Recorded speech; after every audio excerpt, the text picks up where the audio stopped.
आचार्य श्री नमोस्तु। राकेश जैन मुंबई से शंका कर रहे हैं कि किसी के अच्छाई के लिए कभी धर्म विरुद्ध या शास्त्र विरुद्ध कार्य कर सकते हैं, अन्यथा धर्म के अनुसार ही कार्य करना चाहिए। कृपया शंका का समाधान करें। नमोस्तु आचार्य श्री। आपके प्रश्न में दो बातें हैं। एक तो आप किसी का भला भी करना चाहते हो, किसी का अच्छा भी करना चाहते हो, और भला अच्छा करना चाहते हो और वो भी कैसा करना चाहते हो, धर्म और शास्त्र के विरुद्ध हो करके। तो जब धर्म और शास्त्र के विरुद्ध हो जाएंगे तो आप किसी का अच्छा और भला बुरा कैसे कर पाएंगे। धर्म के साथ ही किसी का अच्छा किया जा सकता है, शास्त्र के अनुसार ही आप किसी का अच्छा कर सकते हो, अन्यथा आप अच्छा किसी का कर नहीं सकते हो। ठीक है ना। तो आपको धर्म के साथ ही, धर्म में सब समाधान होते हैं। धर्म हमारा अनेकांतवाद है, शादवाद है। इस युक्ति से आप चलते हैं तो आप जो है किसी भी जीव का हित कर सकते हैं, किसी भी जीव का कल्याण कर सकते हैं। मेरे को लगता है आपका पूछने का जो मन है वो इस प्रकार से है कि जैसे कि हमें किसी को धर्म में लगाना है और थोड़ा बहुत झूठ बोलना पड़े और वो धर्म में लग जाए, तो क्या ऐसा झूठ बोलना आपके लिए जो सही है या नहीं है। ठीक है। जैसे बोले मंदिर जाओगे बेटा तो पास हो जाओगे और तुम्हारा क्या बोलते कि पेपर अच्छा हो जाएगा, ऐसा तुमने बच्चे से बोला और वो मंदिर जाने लगा। तो बोले कि ऐसा बोलना मेरा सही है कि नहीं है। तो देखो आपको वहाँ पर हित की भावना है, आप वहाँ झूठ बोलकर भी झूठ नहीं बोल रहे। क्यों? क्योंकि आपकी भावना वहाँ पर अहित की नहीं है, कल्याण की भावना है। तो इस प्रकार से आपकी अपनी मर्यादा में रह करके, पहली बात तो आपका झूठ का त्याग नहीं है। जब आपका झूठ का त्याग हो जाएगा तो आप नए तरीके अपनाओगे। ठीक है ना। जब आप अनुव्रत हो जाओगे तो अनुव्रत में आपको छोटे मोटे झूठ बोलने के लिए छूट दी है, बड़े बड़े झूठ बोलने के लिए मना किया गया है।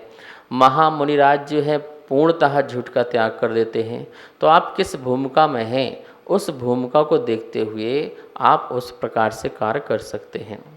तो मैं तो बस इतना ही कहना चाहता हूँ कि यदि आपके मन में किसी का भला करने का भाव है, अच्छा करने का भाव है, तो आप ये मत कहो कि मैं धर्म विरुद्ध शास्त्र विरुद्ध कार्य करके उसका अच्छा बुरा कर दूं। आप कहो कि हम धर्म के साथ ही और शास्त्र आगम के अनुसार ही तेरा भला करेंगे, तेरा अच्छा करेंगे, तेरा जीवन का उद्धार करेंगे। यदि इस प्रकार से कहोगे तो सच्चा हित होगा उसका। ठीक है। आचार्य श्री नमोस्तु। वैशाली जैन उत्तर प्रदेश से शंका कर रही हैं कि जो सकल और एक विकल, ये चारित्र के दो भेद हैं रत्नकंड सावकाचार में, तो क्या ये श्रावक और साधु के चारित्र की वर्णन है या कोई विशेष वर्णन है। कृपया शंका का समाधान करें। नमोस्तु आचार्य श्री। सकलम विकलम चरणम, इस प्रकार से समंत भट्ट स्वामी ने चारित्र के दो भेद किए हैं, सकल चारित्र और विकल चारित्र।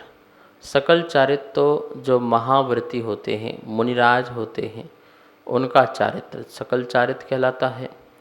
और विकल चारित्र मतलब सकल चारित्र न होकर के सकल चारित्र से जो बहुत कम है, विकल जो गृहस्थों का चारित्र होता है, जो श्रावकों का चारित्र होता है, उसे जो है विकल चारित्र कहते हैं।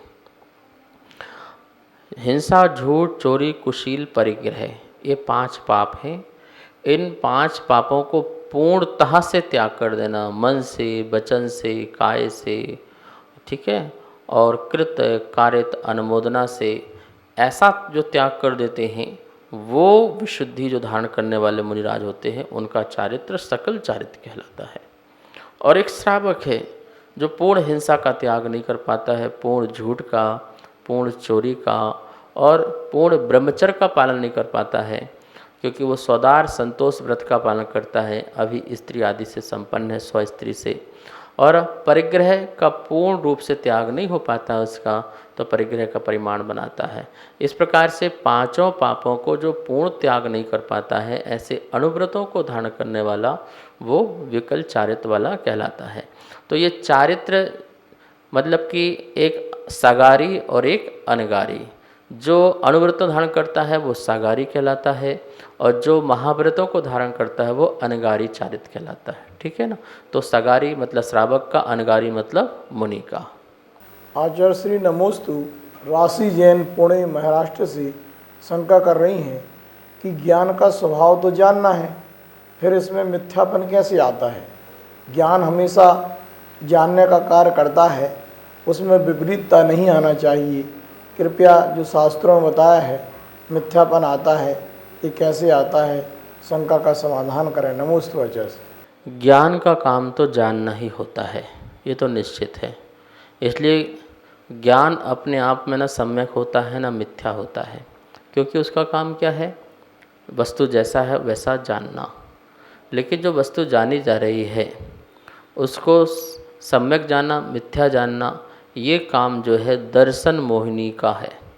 दर्शन मोहिनी जो है, यदि उसका उदय चल रहा है तो इस जीव का विपरीत अभिप्राय चलता है, विपरीत श्रद्धा चलती है, और उस विपरीत श्रद्धा के बल से ज्ञान भी कैसा हो जाता है, दूषित हो जाता है। और दूषित होने के कारण उसको मिथ्या ज्ञान कहते हैं। और वही हमारा विपरीत अभिप्राय दूर हो जाए और समीचीन श्रद्धा हो जाए, सम्यक श्रद्धा हो जाए, सही श्रद्धा हो जाए, तो उसी के कारण जो ज्ञान है उसी वस्तु को सही जानने लगता है। तो उस ज्ञान को हम सम्यक ज्ञान नाम दे देते हैं।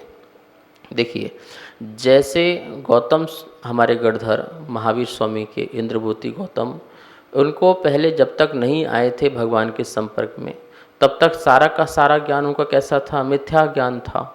ठीक है ना। और जैसे ही भगवान के संपर्क में आए, उनको सच्ची श्रद्धा हुई, ओहो वस्तु का स्वरूप तो ऐसा है।